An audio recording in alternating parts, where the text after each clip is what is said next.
On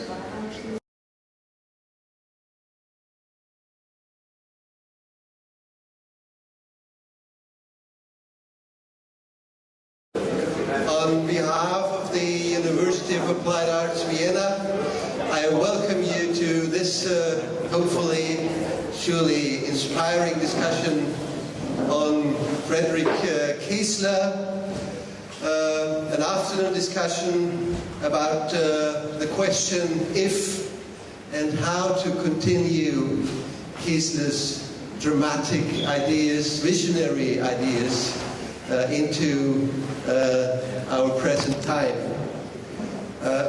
Actually, this seems to bring in kind of a counterpoint to this year's Biennale setting, but isn't that the very mission of a good university, to set counterpoints? My name is Gerald Bast. I'm the president of the University of Applied Arts in Vienna, a university dedicated to art, design, and architecture, or rather to the future of art, design, and architecture. I'd like to start by quoting Friedrich Kiesler. A definition of needs has today become of prime importance to the designer of technological environment. Investigation on this crucial point cannot be based upon the study of architecture, but must be based upon the study of man. The perennial crisis in architectural history is due to the perennial lack of a science dealing with the fundamental laws which seem to govern man as a nucleus of forces. Until we develop and apply such a science to the field of building design, it will continue to exist as a series of disparate, over-specialized and unevenly distributed products. Only such a new science can eliminate the arbitrary divisions of architecture into art, technology, and economy, and make architecture a socially constructive factor in man's daily activities. End of quote.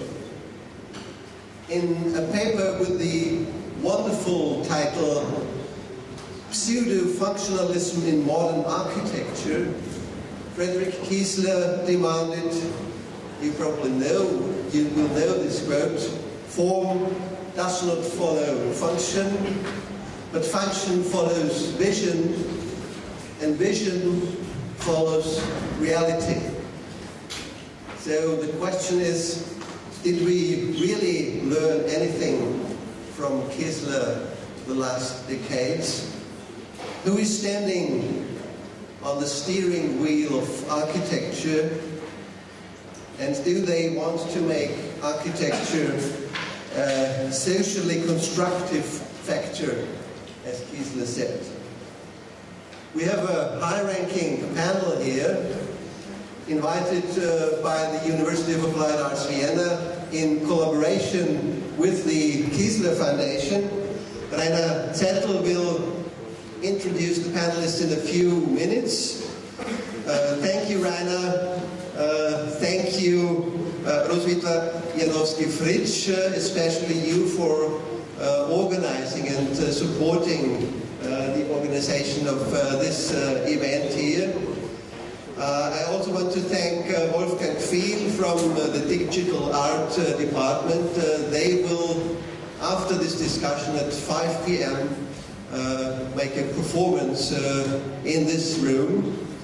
I want to thank Klaus Bollinger in his role as head of our Institute of Architecture. And what you see here on the walls is the outcome of a seminar he held with his students this semester. We also again will produce a book on this outcome next year. Thank you, Klaus. And last but not least, I want to thank Hani and Rashid, President of the Kiesler Foundation, coincidentally also at the same time Studio Professor of Architecture at the University of Applied Arts Vienna. Hani immediately was totally enthusiastic about the idea to co-organize this kind of event here in Venice.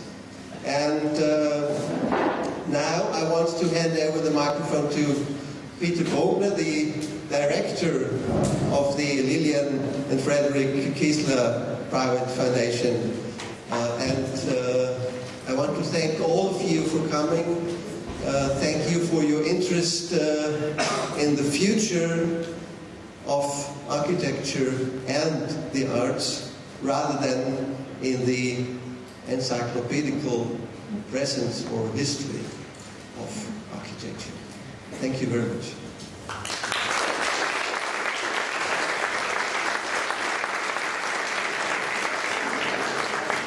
Thank you, Gerald. So a warm welcome this afternoon on this area of the Biennale. And it was a great pleasure for us, for the Friedrich Kiesler Foundation Vienna, to organize this meeting, this panel discussion this afternoon. Because after the first impression, I was over there at the Giardini area, and as the most of us has the impression that there all the pavilions and all the shows are more retro, are more historic, and have not the views in the future, have no, the most of them, no vision, no futuristic approach for our society, for art, and for architecture. So we are really happy that especially the university as an institution of research, of development, of new ideas and futuristic approaches is together with us, the Lilian and Friedrich Kiesler Foundation, to do this. Because just Friedrich Kiesler was a person, very multi-talented. He was not only an artist, he was also an architect, he was a designer, he was a teacher, and always he has endless ideas, as he wants to realize always with his endless house, with his theories, with his models he was developing. So I think he can be a model for as well our institution work as for the university future development, teaching, exhibition making, and I'm very glad that our president Hani Rashid and president of the University of Applied Arts Gerald Bast, and all together the very brilliant board will discuss these topics for the future and not for the past, because I think all has to develop. So thank you and have a really nice and interesting discussion this afternoon. Thank you very much.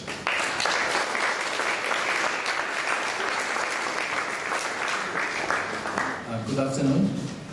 When we thought about the panel for this discussion, we were thinking about inviting people that come, let's say, from different disciplines. And before I go and introduce the members of the panel as individuals, it is two theorists on my right, artists that also work in the scale of architecture to my left, and there is one proper architect on the very left. But the proper architect, when he was young and still was very much interested, and is still young, I'm sorry, was, I'm so sorry, he's younger than I am. He was very much interested in the arts, and he's one of the few persons where you still feel that this is something that was, let's say, the ground or the basis for his work, that he has not lost even in the most commercial circumstances. So we visual statements by 4 of the panelists. The one on my far right, Sanford Kwinter, is the only one to not show images. All the others are going to have statements that gives you an impression of either what they have as their favorite vision or utopia from the past, or how their work reflects what Kiesler was standing for. Kiesler was standing for somebody who invented a certain vocabulary of form that was super influential for what happened in Vienna in the 60s, and Kiesler himself always thought that he was the 3rd generation of modern architecture. He belonged to the 3rd generation of modern architects in Vienna. The first generation was Otto Wagner. The second one was Loos and Hoffmann, and he himself thought as being the 3rd generation. And people who became famous as the Austrian New Wave or the Austrian experimental architecture in the 60s, some of them visited Kiesler in New York in 1964, 1 year, that was Abraham and Friedrich St. Florian, 1 year before he died.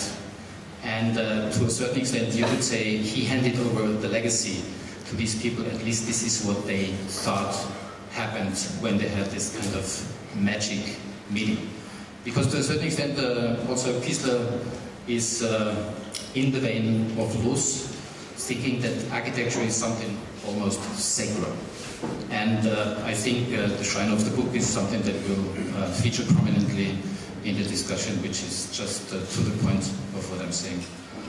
So we have Sanford Kwinter, who is a New York-based writer and theorist, a co-founder of Songbooks, and he currently teaches at Harvard GSD, but he is going to change his, let's say, locale of action, and is, I'm very happy to say, the new professor for architectural theory at the University of Applied Arts in Vienna.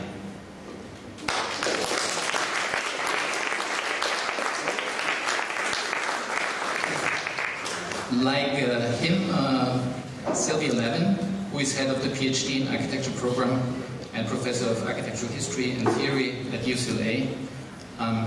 He is, or she is, a writer, a theorist, and a curator at the same time. So you produce theory, you put this into text, but you also put this into visual presence as exhibitions, which is 3 disciplines that not many people command at the same time. To my left is Erwin Wurm. I could say one of the most famous artists that Austria has at the moment.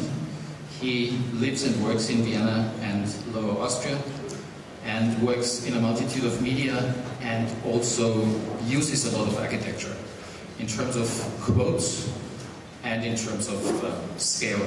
Maybe you've seen the house that was presented 2 years ago at the Biennale, close to the wooden bridge that leads to the Academia, which was pretty phenomenal, or the house that he put on the Museum of Contemporary Art in Vienna. He was also teaching at the University of Applied Arts between 2002 and 2010. Next to him we have Tomas Saraceno, who is a performance and installation artist from Argentina, who lives and works in Berlin. And one of the, let's say, the works or installations that might stick in your memory most was called Cloud Cities. And I think he works pretty close to what Kiesler was intending. Rector Bast said, or he quoted Kiesler with this form doesn't follow function, form follows vision. I repeat it, vision follows reality. He also said that the reality of it for a designer is not a geometrical description of an object, but the forces that the object emanates. So that is a totally different thing of how you would describe reality. And Tomas, if you ever saw his work and you were dancing in one of his nets that he spans across large rooms, you will know what I'm talking about. Finally, we have Hani Rashid, who since 2 years, who is co-founder and principal of Asymptote Architecture in New York, a company that was founded in 1989. Sorry,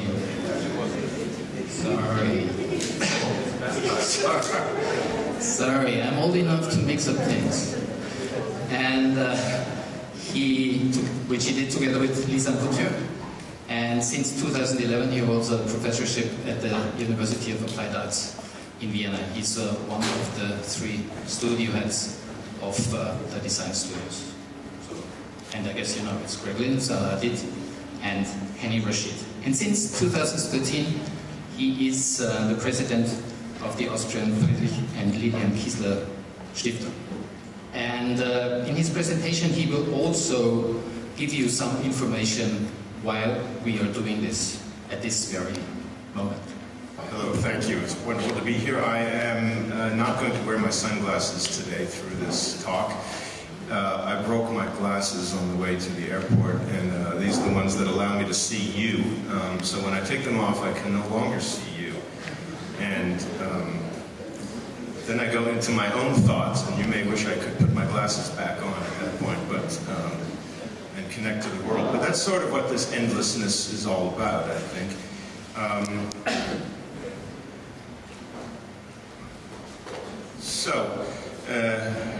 Is this right? Is this the right way? Okay.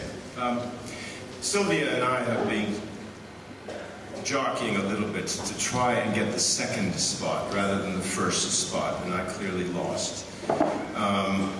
I hoped for something a bit specific to be already on the table before I brought my general reflections on Kiesler to bear on, let's say, the conversation that we hope to have. I haven't really prepared anything specific. I have a framework that I was going to use to inflect and to respond to some of the papers that I had heard. So what I will try to do now is to try and transform this framework into something that will stick in your heads.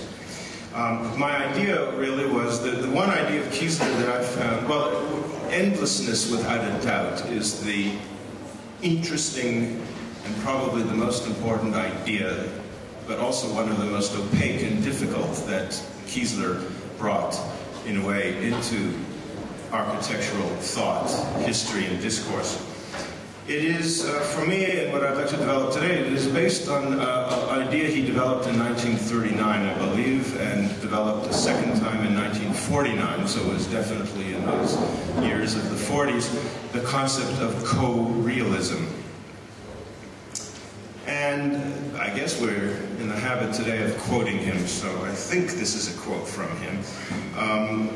He defined co-realism as the dynamics of continual interaction between man and his natural and technical or technological environments. Now, I'm not going to keep reading that slowly, but I wanted to emphasize virtually every single word in that phrase.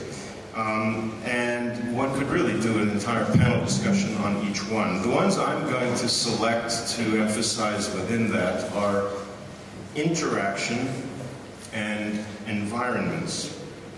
Now, this idea of Kiesler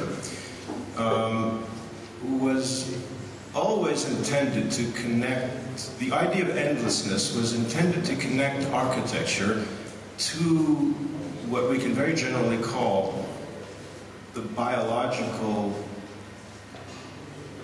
let's say, stratum of culture, society, and even, the intercourse of life. He used a word called biotechnique, but it is important to just situate it. I realize I'm going on, I don't know how I've got a 7 or 8 minute time to talk here. So it was situated in the work, or drawn from the work of Louis Mumford, who very famously, in his work Technics and Civilization, carved the history of human techniques into three distinct eras: the Eotechnic era of the Middle Ages, the Paleotechnic era that is associated with the Industrial Revolution, machines, steam power, the mines, etc., and then the Neotechnic era, which is often associated with the great efflorescence of the modern period in the 20th century. But near the end of his book, which is very rarely seized upon by historians, is the fourth era that he identified as the biotechnic era, which he could already see back in 1938 as beginning to rise up on the horizon of the 20th century. And this is really where the concept comes from. The endlessness idea, and I was very happy to see finally the house and therefore the architectural component finally erased or suppressed from the equation, because that really was part of what Kiesler was aiming at, without being able to articulate it as such, is to, in a sense, reconceive of a continuum that did not at any point really even recognize, if you like, the autonomy of objects. And it is the anti-autonomy which is, in a way, so important. The renunciation, in a way, is very similar to what occurs when we begin in the 19th century to think in thermodynamic terms, where we begin to realize that the behaviors of any system can be understood only once we decide where the boundary of that system is going to be described or accepted to be. And that has taught us in many ways to begin to believe in the boundary, which actually does not exist. The boundary is eminently and indefinitely movable. It actually doesn't exist at all. Everything that takes place in the world actually is in a state of intimate connection and interaction, and I'm talking about just even processes of heat, information flow, etc., with all others. So it's an important thing to begin to see that these boundary problems, which were so important in a way in the 20th century, actually did come in people like Kiesler to be established. Now, I would say that to make a point, always nice to make a little provocation, it's exactly the opposite, it seems, than what was being developed in the fundamentals show today, these days. I would say that there is, with respect to the developments that one could say are foundational in our society and culture, especially through the 20th century into the 21st, there is probably no more absurd idea than going back to reestablish these old autonomies, let's say, of these elements, for example, and these fundamentals. It could be nothing less Kieslerian, for example, than the gesture over in the Giardini. Well, ecology is the ultimate expression of these ideas of endlessness, and the concept of the environment as it is posited in Kiesler is such an important one precisely for that reason, and that is the context in which it has to be understood. So my idea was actually to try and, through a kind of a provocation and example, to talk about something that I found. I brought one example in today, and that was talk about food, and the way our understanding and thinking and practice of food is undergoing such profound conceptual, even epistemological and ontological. I mean, really, food is where it, in some ways, the pulse of what is actually happening today in a system of knowledge is, can be found. Now, there's perhaps a level that has already become a cliche in that area, but I wanted to cite a book that has just come out in the United States. It's called The Third Plate. And it's by Dan Barber. Only Americans will perhaps know Dan Barber. He is one of the very influential chefs in America. He runs a red restaurant in New York called Blue Hill. And they have a small farm actually in northern New York, where they grow and raise animals, and they grow many of their vegetables, etc. All you need to know is that the project that he had been embarked on for 20 years came to be known in the United States as the farm-to-table movement, which in the history of American cuisine, unlike Mediterranean cuisine, for example, was quite a revolution in the way it changed the way we think about how we eat, how we prepare food, what food is, and how it represents our immediate environment. Everything from regionality to local sourcing to organic and heritage-based procurement and development of the materials of the kitchen, and their organization and redesign, if you like, and their presentation, if you like, at the table, and then the ways in which they are supposed to ultimately affect us and transform us cognitively, and on every other level also change our body states, etc., etc. So in a sense, the farm-to-table movement, which is not what I'm talking about today, I just want you to know that in case you think that that's what I'm going to be celebrating, it isn't, was in a way introduced a new type of consciousness, if you like, a new type of ecological consciousness, a new type of environmental consciousness, but one that was always technical. It always had a very profound technical basis. And it's very important to understand that why cooking is important for that reason, because it does have an enormous technological component, and it is also a technics, and it is a biotechnics, of course, as well, in the sense that it does relate, of course, to the evolution of our own biologies, etc. Now, we can get into many areas of that, but I really want to point out simply, I want to lay down these basic ideas of Barber, because I believe they are indicative in many ways and representative of a very profound transformation that's taking place today in how we understand the relationship between what we do and the place in the world that we do it in.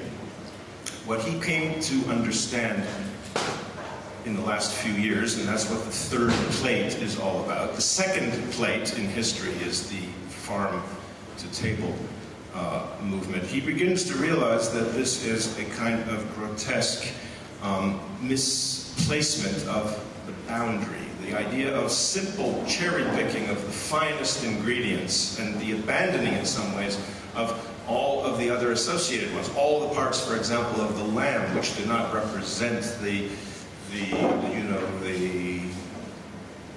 choice appearance at the table, the cost, both technological, energetic, ecological, of raising these super high quality organic vegetables, etc.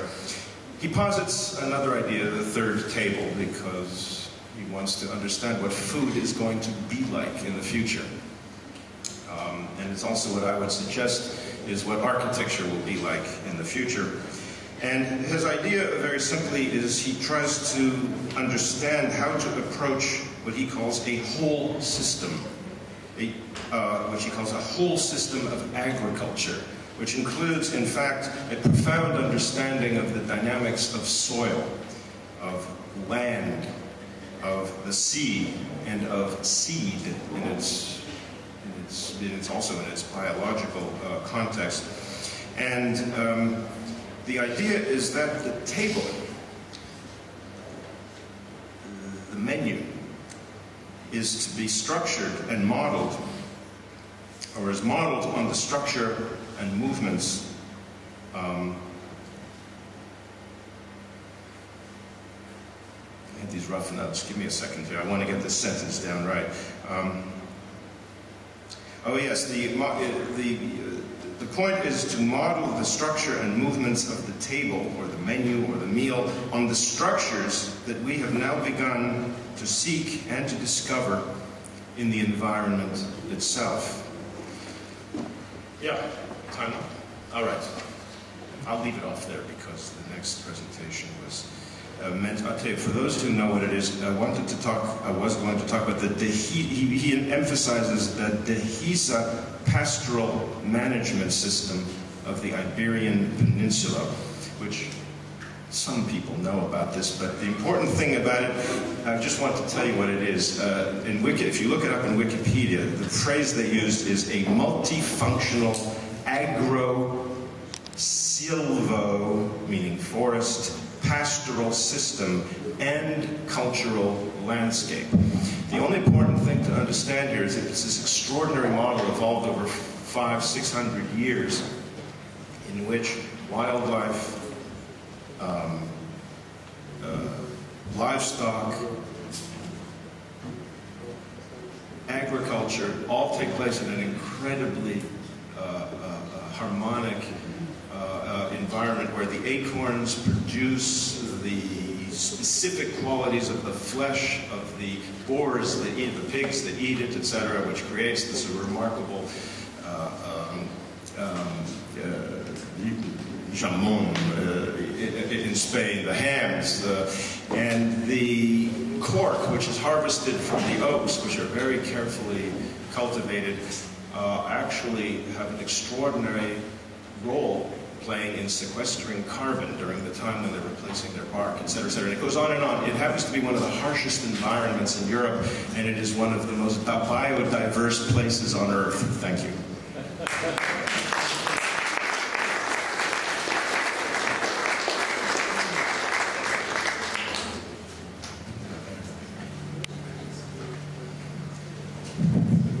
I should have for sure let you go first. I mean, gone first myself.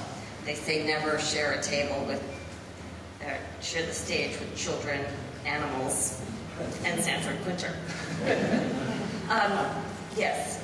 Okay, you can do that. So I just would like to thank Dr. Bast for having me and say hello to so many friendly faces out there in the audience. And just to say, I'm very glad to be sitting down in what I think is the coolest room here in the Arsenale.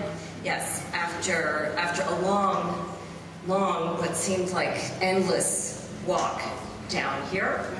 And it was, as I was finding my way along this endless route, I thought to myself, there is something, another form of endlessness with which we might associate Kiesler, which is the endlessness of the outsider. There is, of course, a geopolitics to the layout of the Arsenale, and we are very, very far away. And Kiesler stands for that farness and for a kind of thinking that I think is particularly appropriate to raise today, given all of the new centers that we are looking at across in the other pavilions. So let's say in a kind of shorthand, we might think of Kiesler as a stand-in for the Salon des Refusés, and a salon that I hope is endless in the work that it might have to do to help us think about the future. So one thing that I just wanted to say is, as a kind of super reductive preliminary, I think that we were asked to talk about utopia today. I mean, I don't know whether that was told to you all, but we were told to talk about utopia. And I thought, wow, that's a great and big word. But so let's just say, for the sake of argument today, on this day, in this context, utopia for me is going to stand for the refusal of cynicism. Okay. So we've been asked, not today, but over the last few days, to look back over the last 100 years and to go back to 1914. And if you're on the quest for endless outsiders, of course, the classic outsider is Duchamp. And there is a kind of history of modernism, ironically a pretty well-known history of modernism that is also not at all part of the presentation of the history of modernism that we have been looking at across the way. So we've been looking at a proliferating number of stories about the same central history of modernism.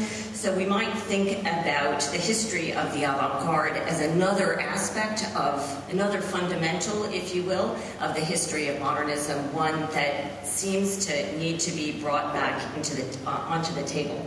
So if we go back to the teens and we think of Duchamp, Duchamp is, I I suppose, the alter ego in some way, not of Rose de la Vie, but of Kiesler, the endless creator of the outside.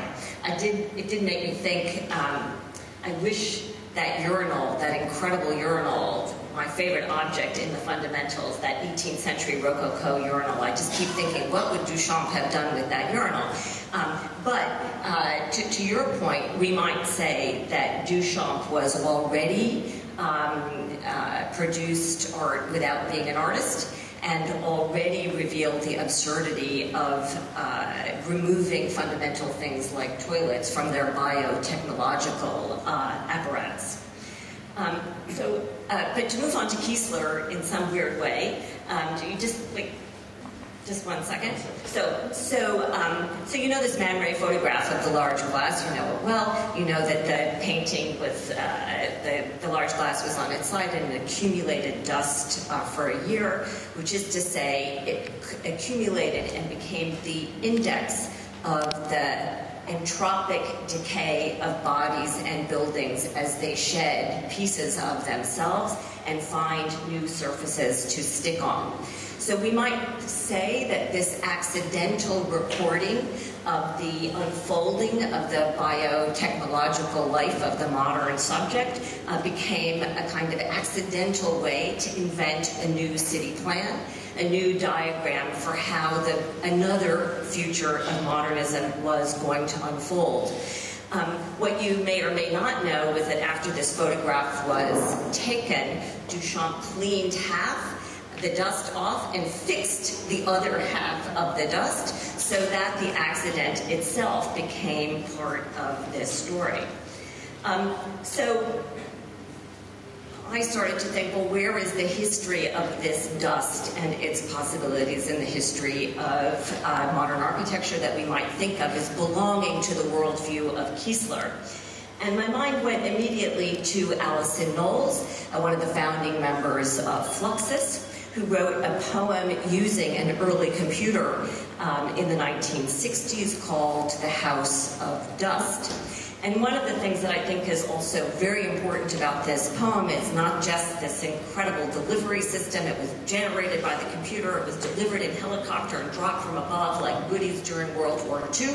Talk about food and its technological distribution system. Here we had Fluxus poems that came out of the sky, etc. But then this house was actually built and it moved around. It was first in New York and then it went to CalArts, etc. And here you see a Fluxus event happening on the inside. I think I have another picture. So this house is not endless in the way the Kiesler house is. It doesn't have. It does have a flat bottom. It has a kind of architecture that is perhaps less perfectly circular in its logic, but on the other hand, its relationship to the computer-generated poem, the fact that it is in fact not made out of dust, but made out of dust becomes something else. In other words, a system of exchange of materials. Is part of its potential endlessness. Of course, this is really just a way we can continue the quest for dust, which would be to say the quest for another kind of exclusion from not only the history of modernism that we generally know, but the history of modernism that we're being told again and again. A new form of interest in hygiene and the ecological. I'm sure you all know this project by Francois Roche that is about dust, that uses electromagnetism and other things to collect the dust that Duchamp, all he needed was gravity and a little bit of time. Today we have, gravity doesn't work by itself. We need to help gravity along. We're part of a much more complex system, and this produces a kind of strange sort of utopia, if you will. It cleans the air. It's a self-cleaning machine. It cleans the air of the dust inside and uses the dust as a building material, which theoretically will get more and more solid as the world unfolds. I think because you didn't end with architecture, and because there is a kind of rejection of the realities of architecture, I will just end with one sort of obvious problem that this building suggests and perhaps relates to a problem that is endlessly unresolved in Kiesler, which is to say, how the hell do you put a door in something like that, right? This is a really fundamental problem. All those doors, they're really easy to put into square buildings. They are not so easy to put into buildings that are always growing and made out of dust. And if for even just a moment you asked yourself, how do you enter a dust building that has no door, and you imagine what would happen to your body as you entered, I think that the idea of isolating architecture from its co-realistic tentacles into the new biotechnical reality would be a myth that would come to an end. Thank you. Whoa!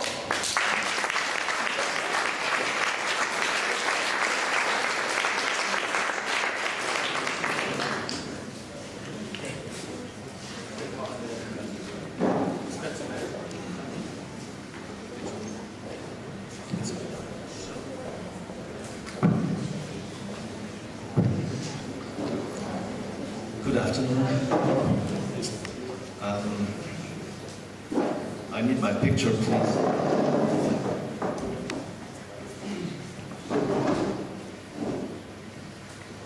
I have a very short statement.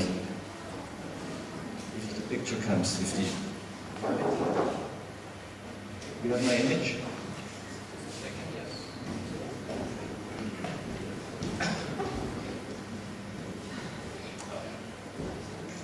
It's not really focused, I think. It's two little houses and sausages. It's an Austrian sausage which is called Frankfurter. In Germany they call it Wienerle, which relates Vienna to Frankfurt, to Germany, and Germany to Vienna, to Austria. And the other one is called, it's a Knacker. That's a specific sausage, it's a bit thicker. And sausage, of course, is the skin of the sausage. The basic sausage is intestines, and we all have intestines inside. So what I wanted to say is, when I think about Kiesler, I always think about how would he progress with his work. Let's say if he would have lived for 500 years, probably going towards the direction to build houses as biological forms, as living forms. Means all these things, all his endless house, when I look at it, it reminds me always to my butcher, because I see all these things there. It reminds me also to Hermann Nietzsche in a way, and to things which are related to intestines, to body, inside, outside, skin, volume, mass, basic structural questions on the one side, and on the other side, biological issues. So I think, and I'm working also on this idea to create a house which is constructed biologically, means which lives. And for example, you live in this house and you want to have another room because you get a child or two children. The house is growing another room. Makes a part here or makes a part there. So the house itself would grow and construct the living form of, or the apartments, or whatever, or the garages or so on. So let's go back to the sausage.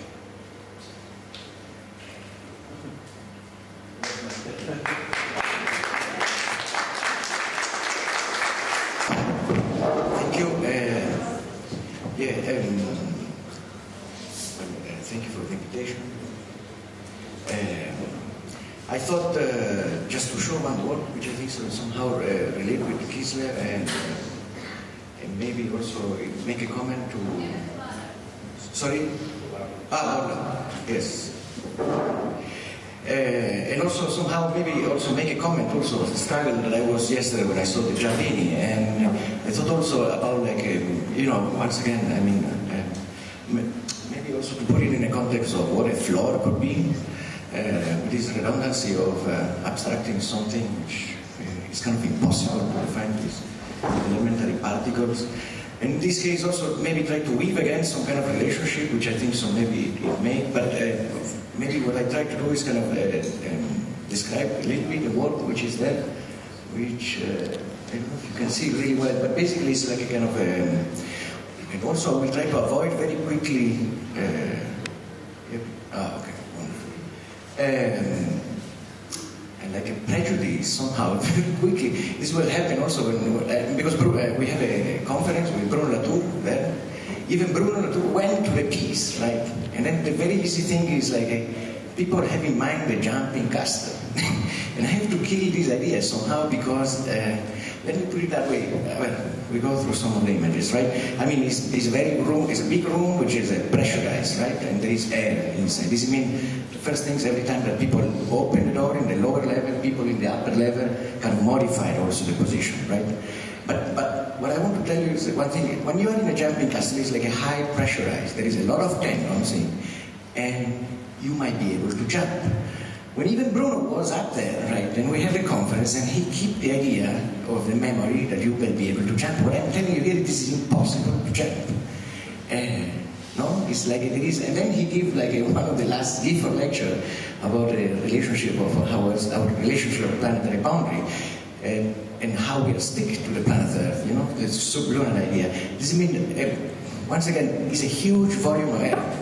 Does it mean when I move, you would be moving in the back, but after a while, it's kind of being kind of in a sea, a little bit. Does it mean there is a kind of extended butterfly effect, but it takes some time. Unless we somehow, you know, everybody would say, well, if everybody from the planet Earth jump at the same time, we might change the angle of the degree of the Earth. But this very rarely occurs. So I mean, that's one thing which I'm trying right away to take it out from that. And the other one is, again, with this idea of this floor, right? This means, once again, you have to think that, let me see if I have a drawing somewhere. Okay. This means is you know, also for the idea of the endless house. No, it's like and also how complicated it is. I mean, what you will call this is a floor who became a wall, and it's a space who doesn't exist until you don't transit the space, right? This means once again is you know, very simple to explain, maybe with a theory of relativity, Einstein, right? Space is curved with the mass of your body. This means basically this is a lasagna. There are 3 layers which are squeezed onto each other, and then when you enter into the space, you open a space. This means space does not exist until you don't access to it. And at the same time, space follows you. And at the same time, you know, what you could say is very much codependent on the people which are in the upper layer.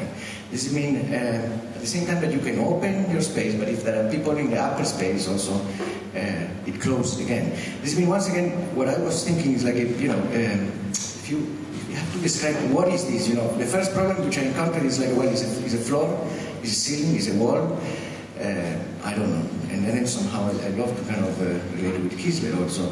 And at the same time also, I don't know, when Sanford also was talking about ecology, right? I love, you know, Felix Guattari when he talked about the 3 ecology, right? Or how sustainable might be an environment.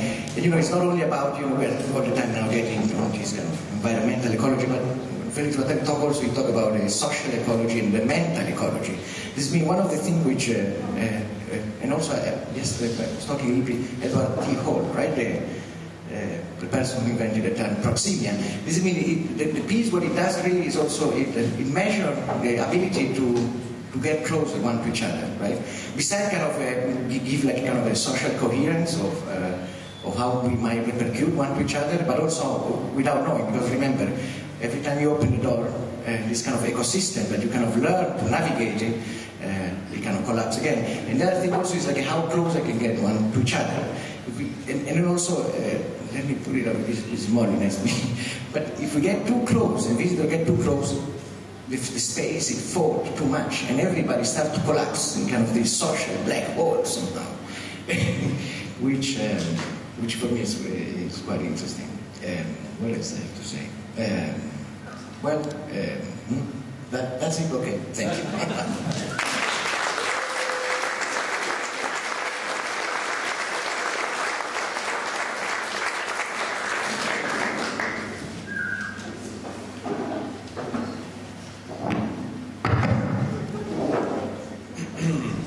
Okay. So I don't read German, and I don't know what I'm doing here, but I think this way maybe starts.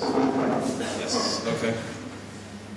Just before we start, one of the things that's fascinating about this panel, and it's kind of interesting to look at it from this point of view, is that in a way, if you were to dissect Kiesler's psyche and sort of mentality and his kind of progression through the work, you probably would dissect it into these at least 4 or 5 parts. An obsession with food, an obsession with the biological house, the dust house. There's a number of things here that are themes that are extraordinary. And when you think about it, Friedrich Kiesler had this all sort of swirling around in his head at the same time. It's kind of an extraordinary man in an extraordinary time. I just wanted to also announce that one of the nice things about this panel also is it is the first panel, I think, that we're doing a jubilee next year. 2015 is the 50th anniversary of the death of Friedrich Kiesler, the 150th of his birth, and the 50th of the Shrine of the Book in Jerusalem. So it's a kind of a very important year, and this probably is the first panel in that legacy, in that year of celebration, which will include hopefully an exhibition at Museum of Modern Art as well as. As far as my lowly position as an architect, working in this kind of atmosphere of Kiesler, I've been working on a project that I kind of realized now for, I think it's on 15 years now of work in this same kind of project. There's a kind of infinite project that I'm involved in, aside from the commercial work, the teaching, the running of the foundation, other things that I do. And this statement by Kiesler in his Pseudo-Functionalism in Modern Architecture 1949 book is to me something that is sort of, desperately missing in the fundamental argument. But essentially, the box construction, in keeping with the practice of living a house as a volume in which people live polydimensionally, it is a sum of every possible movement its inhabitants can make within it, and these movements are infused with a flux of instinct. The project for me that I didn't realize really was tied to Kiesler until I became more involved in the foundation and in the history of the work. But I started very early on with the computer trying to figure out how to make sketches. I thought one of the things that really the computer should allow us to do as architects, as artists, as thinkers, is to actually make drawings that are visually manifest. And in fact, what would that mean? And the time dimension is part of that. The organic dimension is part of that.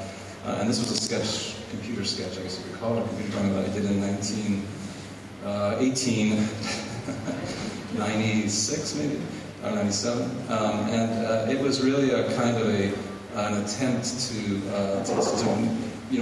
put together, in fact, I used as a basis for this protective armor in sport, and said, could you in fact create a kind of fluid, dynamic, liquid architectural space by in fact morphing together all these sort of protective gear in a sport situation. Back here in the Biennale in 2000, I shared the American Pavilion. Was it 2000 with Greg Lynn? Greg and I had 2 halves of the American Pavilion, and in my half, we did a couple of experiments. One was with the students from Columbia University. We did these kind of studies of motion graphics and motion sort of mapping to see what, in fact, the human body could map as far as an architectural and environmental space. We went on to produce in the American Pavilion, this is, I guess we're looking at 15 years now, a project where we had an actual acrobat come into the space of the American Pavilion, produce a sort of acrobatic move, a sort of somersault, and then visually map the somersault with puppeteering sort of mechanisms on her body, and as a result produce a kind of fluid, endless space. And again, this was with Kiesler's ghost in the mix, but Kiesler wasn't really at the forefront of the reason of doing this. The reason for doing this was, in fact, to use the computer again to develop sketches, theories, conceptual basis for producing spatial works. And this was the construction that we actually had Venetian boat builders build here in the American Pavilion almost 15 years ago. In my own sort of studies then, a whole set of drawings, I'm not going to show them all, but we did countless drawings looking at the use of computer graphics, computer simulation software, early software. This is Softimage this is 1999, 98, and producing a series of graphic works. And then there was a kind of breakthrough work, for me at least, which was the deformation of auto bodies into kind of anatomical works that somehow deal with the human body. Now again, in the Kiesler kind of spirit, I guess, this notion of this kind of pseudo-sexual, strangely organic, infinite looping thing that I produced just by virtue of automotive dissection is really interesting to me and continues to evolve, and has been a project that has been going on and on in the Biennale here again. And the Biennale has become a kind of a place. And one of the arguments I would make about the Biennale in general and what's been happening to it is that it really is the fervent place, at least for architects and for artists, to produce polemical, interesting, discursive experiments. So when you don't do that, I don't think you're using the place in the best way. This was our Investments Biennale, and we produced what I called a light, sort of light simulator tunnel. And we took these objects, this kind of strange form that I just showed you, and put it on a light table and had it metamorph and change according to both reflective one-way mirrors and a moving light, but no computer simulation, computer graphics, but in actual space. And the idea was to see, in fact, this object in real time, real space, and see how it evolved. From that, a series of objects that were created and continue to be evolved and created, and looking now at creating these as robotic objects that actually can change according to different criteria. One of them was this thing called the Baldacan that was commissioned work for a private bedroom, and that became, and I know exactly when this was because my son there is very young, so it's a while, and it became a kind of a full-scale installation piece, and again in the spirit of Kiesler and play and the body on a kind of, in Tomas's case, in a kind of organic space that became a clearly interesting experiment. It became then, and this is just to wrap it up, a house commission, and it was actually a commission that came from a collector, an art collector in Finland who happens to be very involved with architecture, and so we've been on a quest now to actually build a house for this collector, and we've been looking at the house as kind of an object that could fit on different landscapes, and we've begun to plan a sort of a home inside one of these objects, and a home that in fact has no level floors, but in fact has a fluid flowing infinite space that moves around to a cantilever form and a bridge form. It's called the Wing House. It's in development, it's a continual quest, it's got all kinds of different people involved in trying to figure out whether or not we can actually construct this thing. But effectively, at the end of the day, what it is right now is a container with 4 light vessels that, in fact, light the interiors, no parallel floors or no level floors, and the bedrooms between the children and the parents and the various uses are all fluid and flow into this kind of infinite, almost Mobius strip loop. I don't know if it's actually a sausage, but the fact is that it does change and flow, at least metaphysically or in terms of one's use of the environment. So we've been moving along on this project. These are some of the spaces that are beginning to get carved out of it.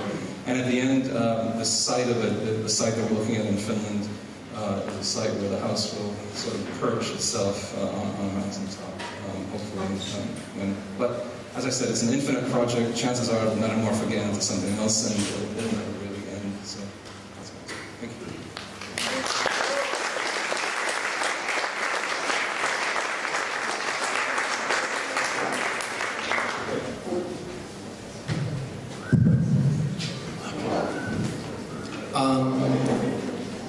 I think we now open the panel discussion, and I asked the panelists, are there any questions that you want to ask each other? What did you read on the plane over Sanford?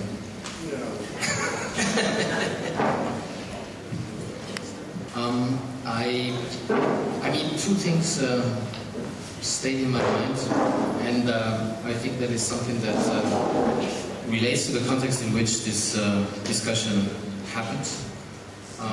The one was Thomas's sentence that says space is curve and body weight, and the other one was Sylvia's definition of utopia as the refusal of cynicism. I think what we have, or what we see as the context, and this is why we are talking about utopia, or we are talking about what is the vision, or what is the course of development that will happen, or the course of development that we want to have, as much as we can decide what that is going to be. That at the moment there is a time of, let's say, semantic definition. At least this is what we see in the show. Semantic definitions of what the elements of architecture are, and it seems to a certain extent the show shows that there is two disciplines in architecture that have scientific status. The one is history, and the other one is material sciences. And this is why I thought that this definition of no cynicism, that means not going back to postmodern language games.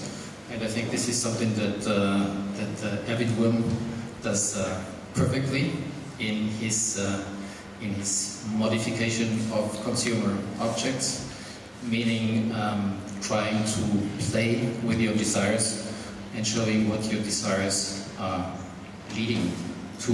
And the other thing that was really interesting was Tomas Saraceno, who I thought was very much on the basis of what had happened in Vienna with all the experimental architecture, and I think all the Viennese remember that Hausrucker did this big mattress in the then museum of the 20th century, where you could jump around, which was supposed to totally change behaviors and also socializing. And it's impossible to jump in the beast. I know. This is why I say it, because you make fun of it to a certain extent, and you would say utopia is something that must be a little bit more sophisticated. It is not something that works with a simple apparatus or with a simple dispositif. It is something that shows that you have to have more, and game is not just the only way out. So, Can I ask a question? The drawings that you showed, what were you drawing exactly? Well, it's, I mean, you know, just also to try, because basically, you know, the health safety approval, to get the peace approved, you know, when you have also to rescue a person, how you can do out. I mean, we build a lot of models that way, and I just illuminate with a laser. They put a lot of magnets, like move it a little bit around, put a vacuum cleaner, put the pressure up into the room. But basically, there's a section, right? It's exactly what happened. But you were drawing all these points. Well, at the angles of the forces, right, where the pressure of the air comes. Depending, so they were, but they weren't potential. Somehow I was trying to understand what you were bringing out of the behavior of these materials, because one of the things that we didn't, you know, there's material science, but it's much easier to deal with materials that don't behave in a way that you can register. Yeah. So somehow I was really interested. Well, let me just start off by saying that there are these really interesting moments where one form of practice meets another form of practice, and they're very often in things like the procedures of drawing, where you as an artist have to deal with the same city security forces that architects have to draw with and to deal with. And so to look at those drawings to try to understand what exactly it is that you are. So I was very curious about whether the arrows were air or potential points of collapse in the material if you had too many people on them, or so both. Yeah. But it's also like, you know, it's like what is my curve space? I mean, basically, it's a mass of the body. What does it mean? How, you know, it's like, for me, it's like how interconnected are all the elements, and how you cannot kind of separate it anymore. And these fundamentals are inseparable. Somehow, does it mean? Yeah, something. But basically the drawing was done to try to explain health and safety, how you could go into peace, and how you could escape from one room. No? And there all the time this kind of room which appear and disappear according to how many people are. Because one error could be very, very small, but if there are two persons together, they get the error very big. The weight is not only about your weight, but it's a social weight. But so why would it have been interesting? And did you have a dynamic model? Because I'm thinking back to the sketch that Hani were talking about, and what kinds of information, what kinds of tools we need to articulate what kinds of information to whom. And so there was something funny about seeing a static section of something that apparently never sat still, maybe to give clarity, but also, I mean, here is where also I'm trying to think about this issue of cynicism. Dealing with health and safety brings out the cynicism of everybody, I think. So, what kinds of discourses we produce for them while you're doing something that, anyway, so did you model it dynamically? One thing, let's put it, what do you mean model dynamically? Maybe I can change the question. It's like how much information you need to have before you enter the space. Because there was something like a panic attack of people. People who enter into the piece and then they get stuck there, right? And this means how you prevent or how you can help also to get out, or how you can also somehow people kind of behave. This means what we figured out is the best we could do is like not tell anything to the people. This means if you will enter knowing how you could behave, for example, at the beginning we were just writing a piece of paper and saying, okay, don't get close too much one to each other, because if we get all this distance, the space will fall so much, which is very difficult to get out. This means was very clear. If we were rehearsing, let people and tell them, okay, don't do this, don't get too close to the board. For sure you have to take out any sharp object. But basically, I mean, going back maybe to kind of a bigger question of I don't know how big can be the question, but it's like, what we find out is like less you give people information, they behave with much more high degrees of responsibility toward this kind of new social environment. I mean, it's like don't tell them what they cannot do or do, because the rules, you know what I mean, and then they start to behave much more responsible. Does it mean, how also to put it kind of on a global scale of climate change? You know what I mean? It's like how much you can tell the people for when later act or react. And somehow it works much better, don't tell them nothing. They go much more afraid if they don't know what is happening. As I don't know the piece and I didn't see it, it looks very impressive. I wanted to ask you, how was it constructed? So when you entered the space as a visitor, what did you see first with that people? What was it for? It was a bubble, or what is it? No, usually what will happen when you enter, there are kind of these, again, this door, no? But the door will keep the basic, let's say, the element. What will be, again, because I'm struggling with this, to a certain extent, but you open the two doors, and then sometimes the two doors are forgotten to open because there is a big airlock. And then what you feel first is like a big flush of air coming to you. It's like an entering, let's say, in the case of a jumping castle, just to understand again, it's entering into the cushion. This means you are entering into the room and then you feel this air. But it's very difficult for people also to relate of when you open the door, the air go out very quickly, that you are affecting the guys which are up there. But it happens only when the two doors are left open and the air go very, very fast, and then you listen to somebody screaming, close the door, because they feel that. And then, only when you came out you understand that you were affecting the other people entering. This means basically it's air. And, they became tangible, this kind of breathability, unconsciousness of we breathe something, we don't know what it is. Yeah, Tomas, maybe to sort of clarify and put in a couple of different terms. I think one of the things that Sylvia was asking, maybe that you could comment on more easily, is the use, for example, of flexible membranes and hydraulic or pneumatic structure is, of course, it's very fluid, very labile, but it creates an environment that manages its own information. You don't have to model it in advance. You only have to be able to introduce, set, and fix some of the qualities within the system, and it will manage it itself. It doesn't matter whether you know that the forces will be distributed well, it will be distributed throughout the system. It's like every agent in the system will eventually receive the modifications that were introduced by the disturbance. So it's a continual shuffling around the disturbances. Doesn't have to be. It's the difference between let's just say this: what Sylvia was asking would be something that would come out of an architecture office with a particular approach to design.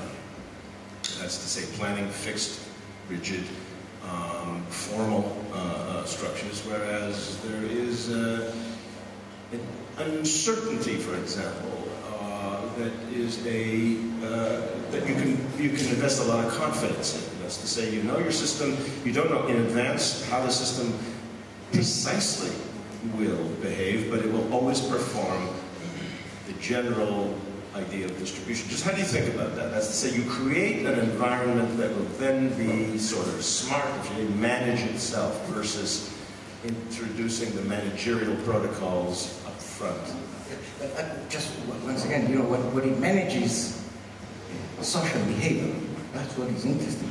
It's not about space, it's not about architecture, it's like how we can behave one to each other and be responsible one to each other of the action that we share, right? Because it's, you know, the very big struggle of health and safety and this kind of release responsibility, which was fake, just only to make it more aware of something. Well, I see the classic model is a spider being notified that a meal has arrived in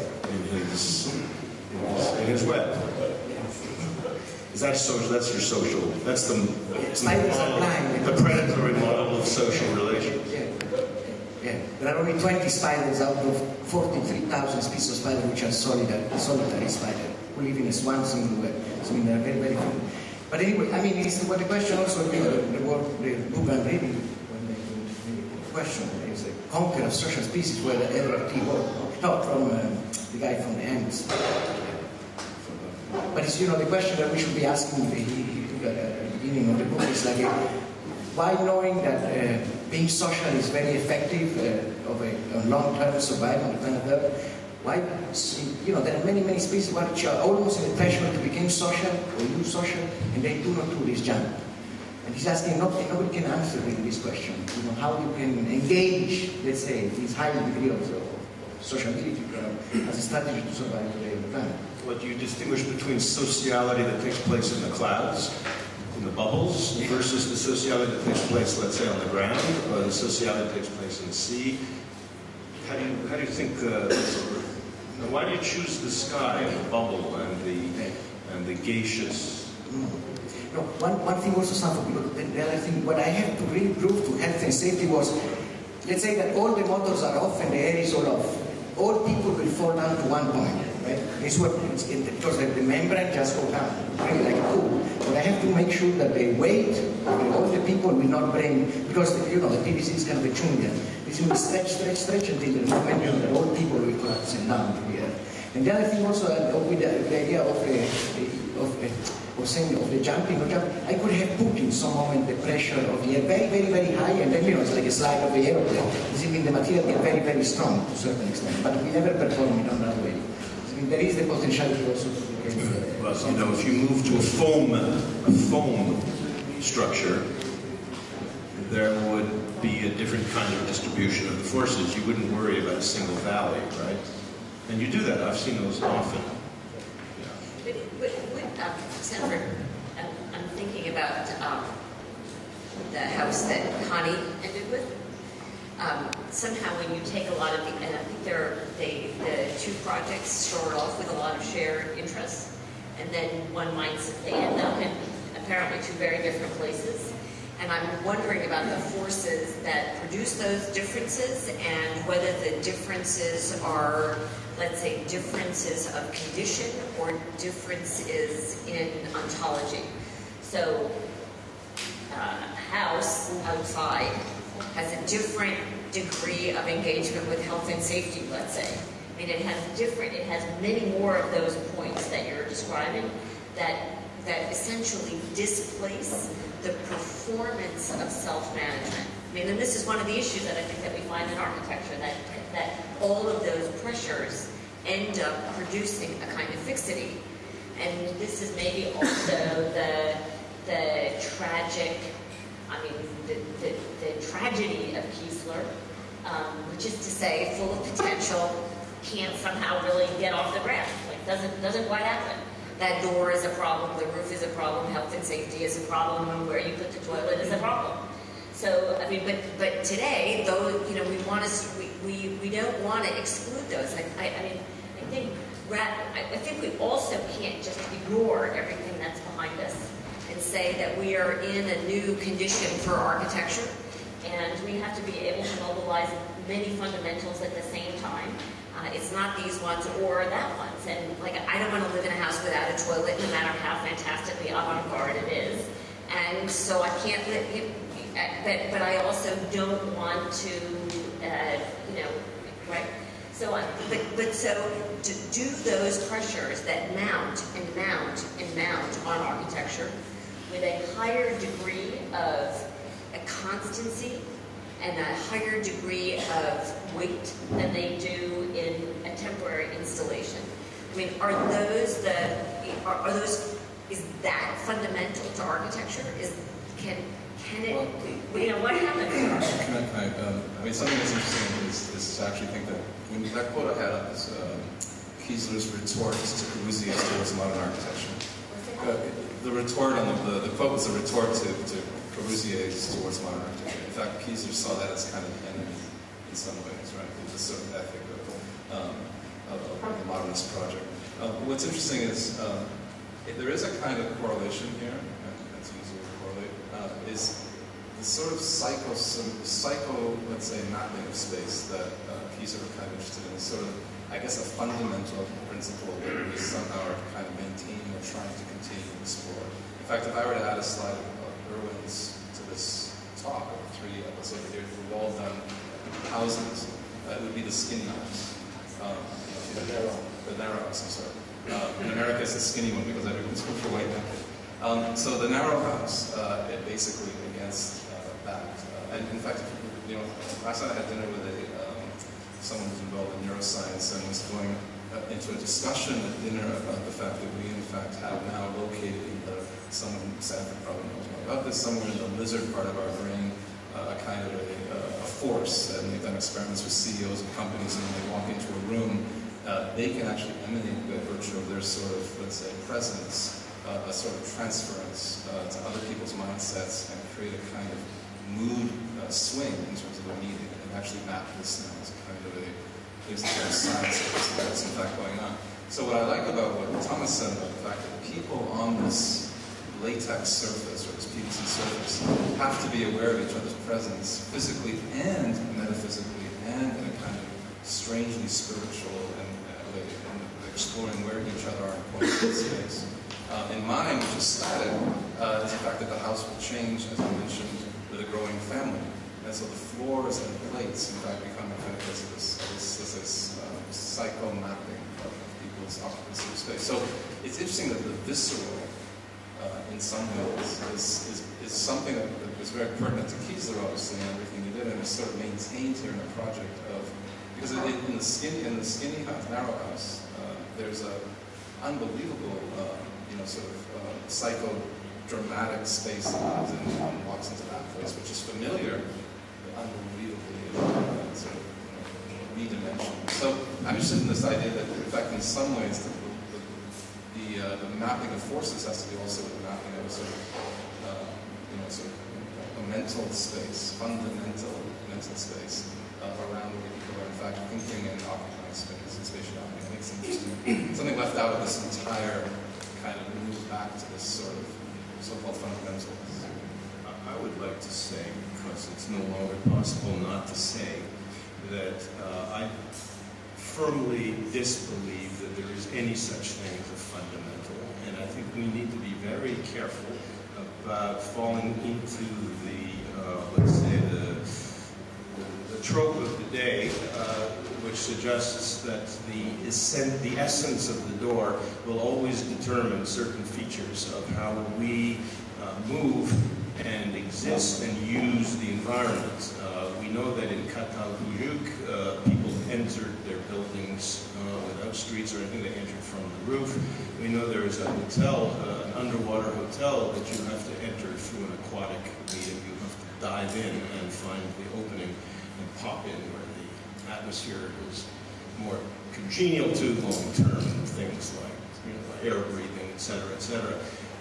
Those are not, of course, long-term I mean, those are not things that have mass applicability, but the problem of the door does not determine. There are many ways now of sealing an environment which don't require a rectilinear opening. There are different periodicities. Even Duchamp, since he was evoked today, created this extraordinary door where two rooms were connected with a single door, but there's one open, the other one shut. There are an incredible number of psychic, and as we have had constantly mentioned today in terms of mental ecology, Tomas talked about social ecologies, I think that in a sense it means a slight shift, a very slight shift in thinking, and suddenly things like windows and doors and all of these so-called fundamentals suddenly become rethinkable. We are not in a world where we should be inhibited from rethinking all of those things. And what I found pretty surprising about the exhibition was the way in which, no matter how novel, no matter how innovative something may have been in a particular context, it was always brought back to the most routinized, standardized, almost mind and soul deadening interpretation that you could possibly have. Now, when you see a thing like Kiesler, I know this because I can't figure it out. Nobody's really been able to fully figure it out, but it makes sense to me a little bit today. More so because what it does is it opens up the possibility that things can be thought differently. So I think that bringing hydraulics in and bringing pressure in, for example, as an organizing principle and even as a structural principle, it's a fantastic idea. We're not going to use it all that often, but it has immense abilities, immense capacities. I have at least 2 questions from the floor. Can we start opening, or is there anything urgent that...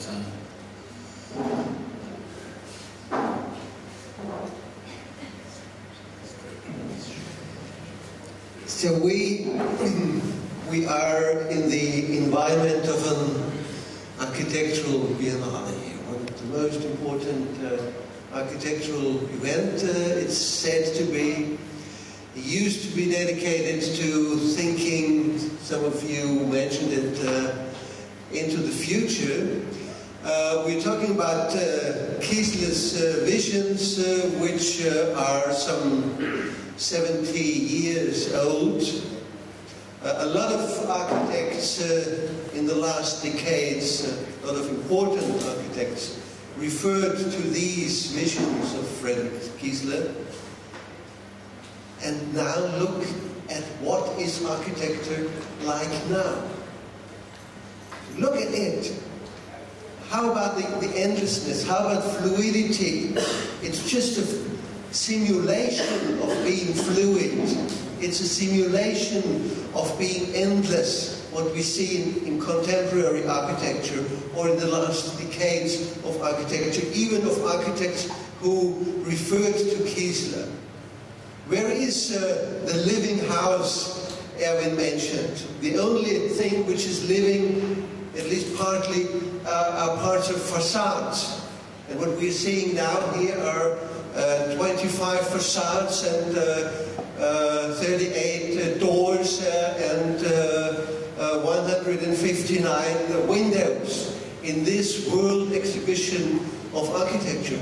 What happened to architecture? What happened to the visions of Kiesler? Are they too weak for our society, or is our society too weak for Kiesler?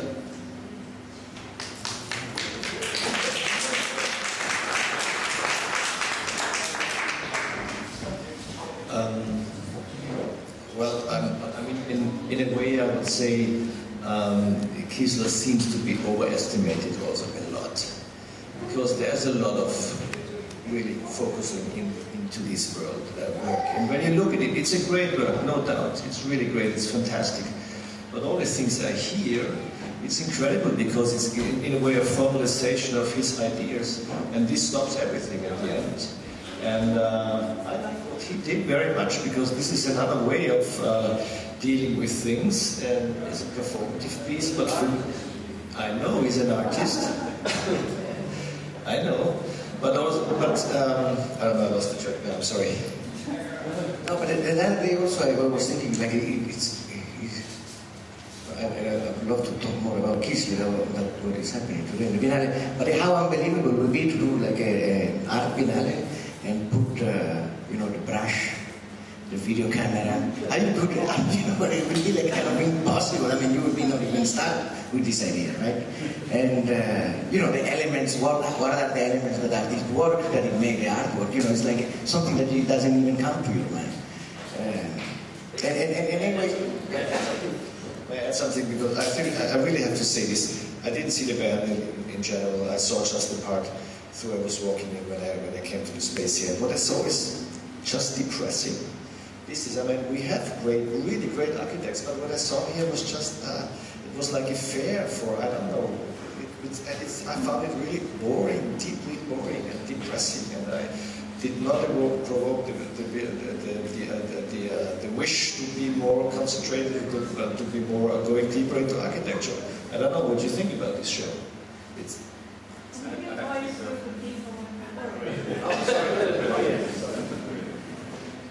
I have one. I would like to speak if I may. My name is Colin Fournier. I'm the architect of the Kunsthausgraz with my partner Peter Cook, and we worked with our engineer Klaus Bogner. And Dieter Bogner, who at the time was at the head of the Kiesler Stiftung, was the cultural advisor to our client. And in a way, our building is a silent homage to Kiesler. I say silent because we didn't actually make much rhetoric about it. We just did it. And it is a building where there's a seamless continuity between floor and ceiling, and you can't really draw those elemental distinctions anymore. So I'm completely with you. But the point I want to make is that I think it's an important point, is that I learned today, partly from the quotes that you gave of Kiesler, that the Kiesler house, the endless house, is just a metaphor. And it should not be seen as an object. And indeed, that was the message that he said too. And we tend to see it as an object. We tend to see, aha, here is a language of architecture there, which we can improve on. We can make it living, we can allow it to actually change. It can not just be a mimic of biological systems, but actually be more than that, especially now with contemporary technologies, etc. And I was thinking along that line, and some of you were thinking on that line too, and how would we design the door or the window in that kind of house? How could it grow when the family grows? But we tend as architects to be fetishistic. We tend to think that actually that house is the solution. It's a metaphor of what he calls indeed the interaction between man and space over time. And the fact that the house may be the biologically complex or evolvable house in a way is secondary. It's only a reminder that the way in which people live in space, and they could be living in a shoebox, they can be living in a Renaissance palace, but it's the evolution over time as your family grows, as your interest grows, and it is that interaction between space and man that counts. The house may actually look like a Swiss shoebox. That's not the point, I think. And I've only understood this today from the quotes, and I looked back at the drawings, which I looked at, of course, years ago, and partly subconsciously influences in our design. But those drawings are not what it's about. I think really it's about that interaction. Even your work, in a way, you're not saying that bouncing on a pillow of air in the space is in itself the object. It's a metaphor of the fact that our lives could be more fluid, our lives could be more interactive, our lives could be... You're not saying, let's build the world that way.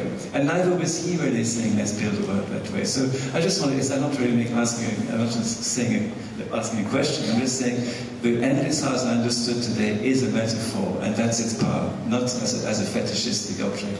And in that respect, I also think it's not correct to recuperate Kiesler as a counterpoint to the fundamental discourse which we've been subjected to in the rest of the show. Kiesler could actually incorporate that in the vortex of his thinking. That's all I would like to say. So let's pigeonhole him into a counterpoint position, which in itself is a dialectic, which is reductionist. There's no need. He would swallow it, he would absorb it. It would be caught in the vortex of his thinking. Thank you.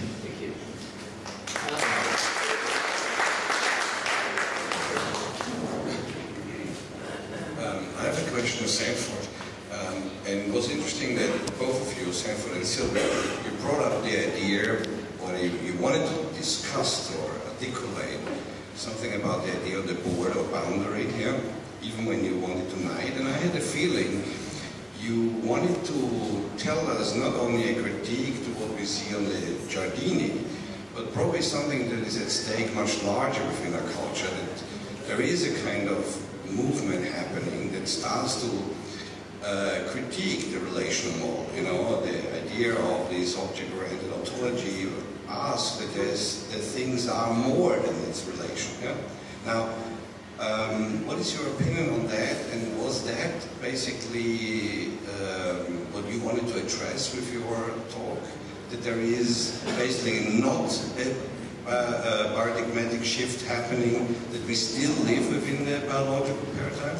In some way, I thank you for the question. I'll answer it very succinctly, because it's true, that was not what I had directly in mind, though that's something that certainly has been on my mind for the last several months. And I'll say it very simply, yes. Object-oriented ontology is something that I reject outright. It is, but what we are talking about today, whether it is a counterpoint or not, is much more in line with what had once been called in Scottish philosophers in the late 19th century as internal relations theorists, which ultimately gave rise to the thought of Alfred North Whitehead.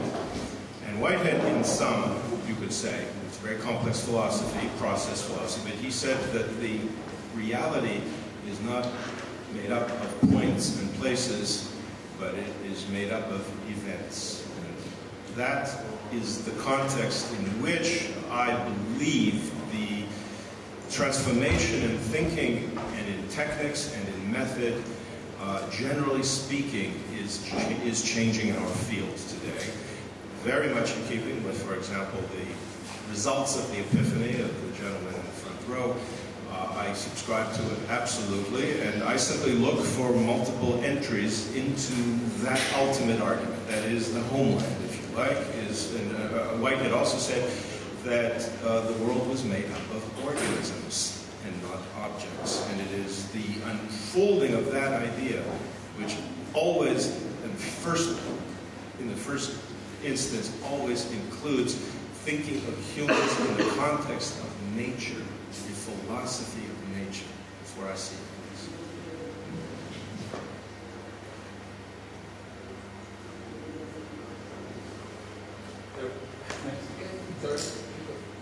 No, there's a Colin. I sort of there's an anecdote.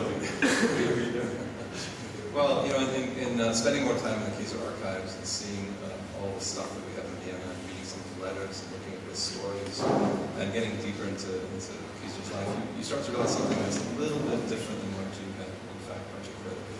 It's true that this was a kind of deeply philosophical, mystical project. There's a very interesting moment in Kiesler's career where he was called by, and I don't know the name of the client in California, but there was a gentleman who called up Kiesler's studio in Vienna and New York and said, I would like you to build the Endless House in California. Could you fly out here and take a look at the site? And he was so ecstatic. I mean, there are letters that show how pleased he was that somebody was actually going to commission him to build this house. So he flew out to California, had a nice dinner with this very wealthy guy. It was all peachy and fantastic, and he was he was just really excited. And the next morning they drove out to the site, and the gentleman said to him, okay, this is the site for the house. And he said, well, where? He said, well, all of this. He said, there's nothing here, it's just an endless place. He goes, yes, I want you to build as many of those as you possibly can. He got so depressed. He supposedly went back to New York and was completely out of sorts with this realization that someone interpreted his house as a potentially endless suburban tract house. But there was a real desire to see it. And in fact, in some ways, I think part of my kind of quiet argument in the way I spoke is that Kiesler has to sort of come back into the mix, not necessarily as a theoretical project, but in fact, it has to sort of, if you think about the things that we're doing and the students are doing in many schools, with computing and with all these new tools that are at their disposal, one could take a kind of, negative, say, I miss the days of the pencil and the sketch. And the other approach, in fact, is to say, well, have we been here before? What's going on? What's going on with these biomorphic forms we're creating? What's going on with these kind of endless spaces, with these fluid spaces? I mean, when we look at, the reason I showed a computer sketch is that when I first did that sketch in the late 90s, I was fascinated with the fact that I could create a liquid sketch, as any of us were, right? The fact that it wasn't static anymore on the screen, and would call up all kinds of sort of interesting potential. So I think that, in a way, I think the Kiesler legacy has to be refocused and not sort of allowed to, even though perhaps in his heart of hearts it was a kind of a fantastically infinite theoretical and philosophical position, I think it's worth sort of turning up the ground and saying what was really this project about, all these projects. And when you look at some of the drawings, the theaters, we uncovered at the Kiesler Foundation 50 houses or buildings that he had designed around New York that nobody knows about. We're looking at these drawings now, we're trying to make models out of them and do something with them. It was an incredible story, but he was also a strange character, right? There are all kinds of interesting stories which I won't go into about what he was like at parties, but that's so I think it's an interesting time to bring him back into the story, right? And to confront, I do think that it should be confrontational to this fundamental issue, because I absolutely agree that to answer your question, walking through here, I too felt kind of depressed about the fact that I wasn't in fact seeing exuberant, crazy, forward-thinking, passionate architectural positions. I know he's not here.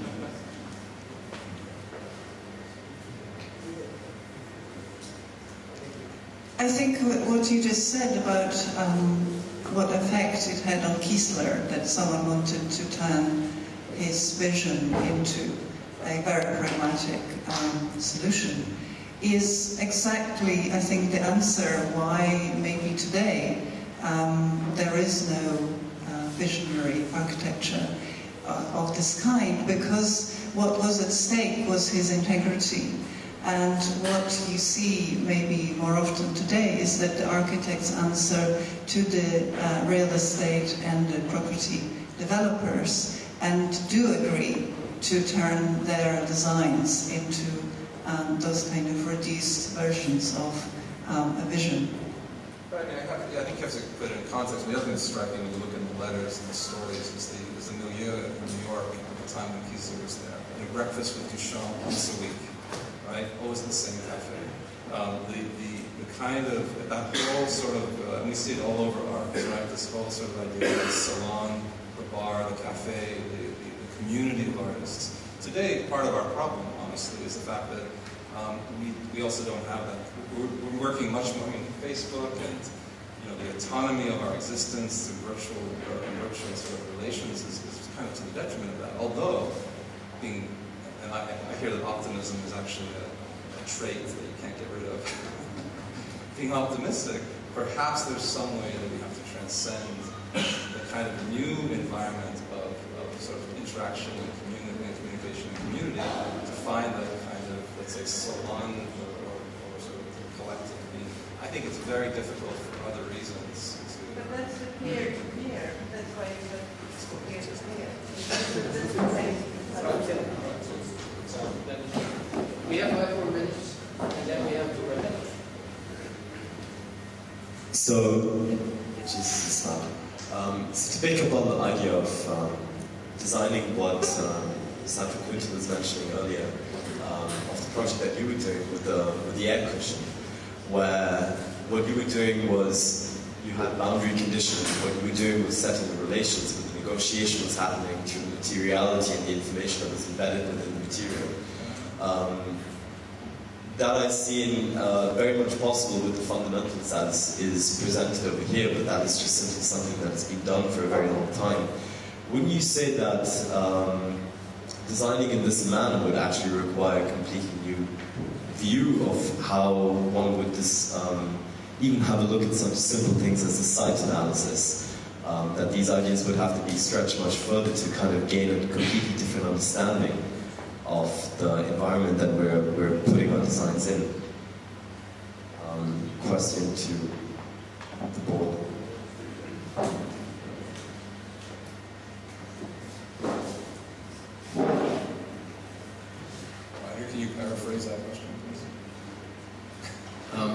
sorry I was distracted. Can you just put it into simple words? Yeah. I'm so sorry.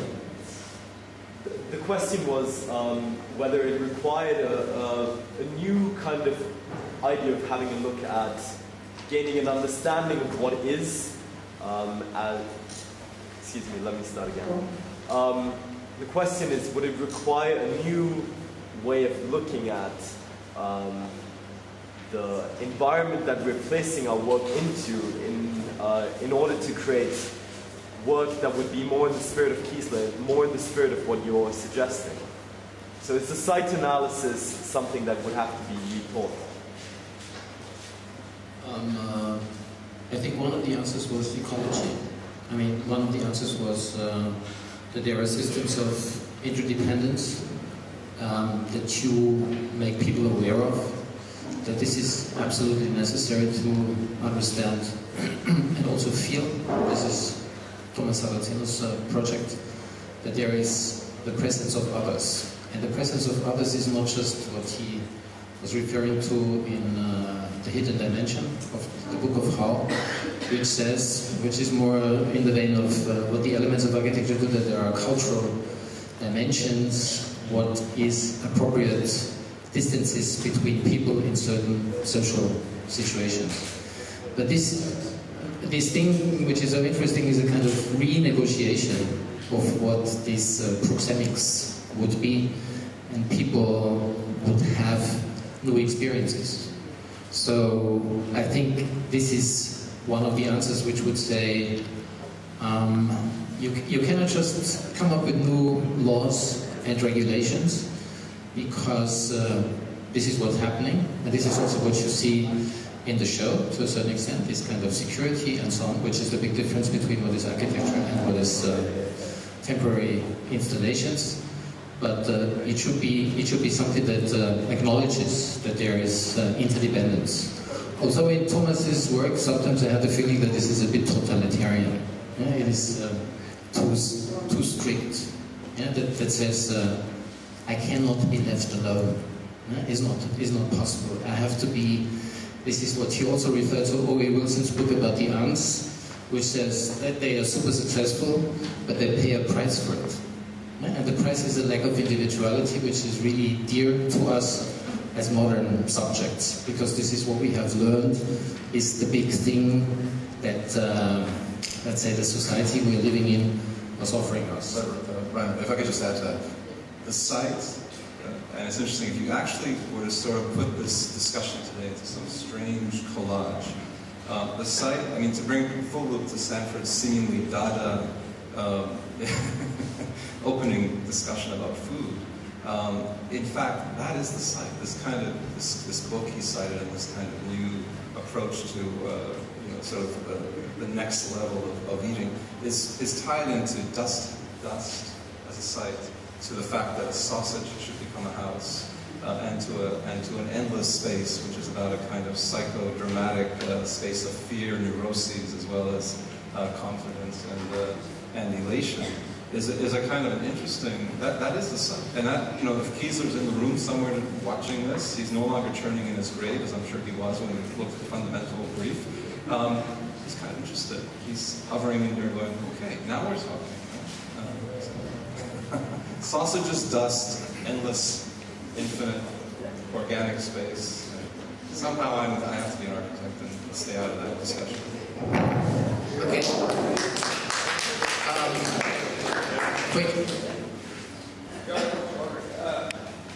As I am informed, Kiesler is already dead, and as I am informed, Kiesler is already dead. So I want to know if one of those Kiesler experts know why he died actually.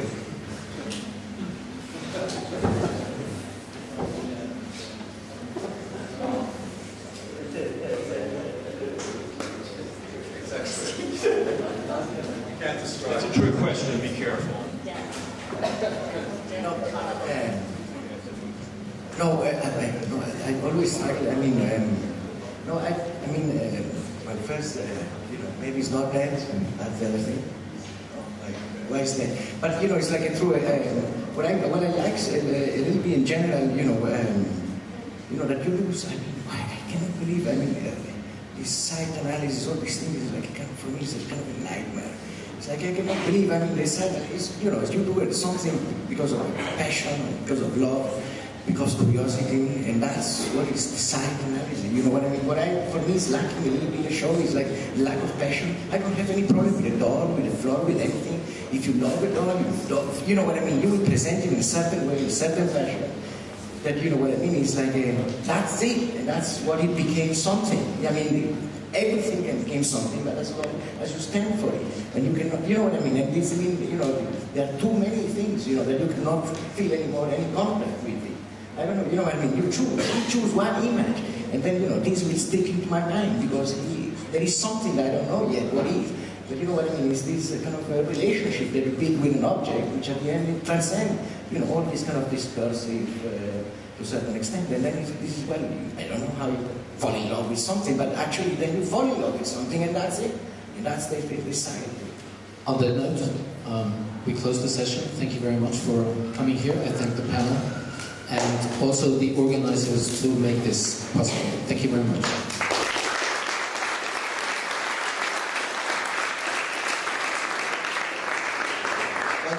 One final announcement. We finally, a few minutes ago, got the permission from the Admiral of the Italian Army to make our performance using drones here. So I would like to invite you to come here and join us again for this performance installation made by our Department of Digital Arts of the University of Applied Arts in Vienna. It started at 5 o'clock right here. It won't be that dangerous, although we had to get the performance of the art. Thank you.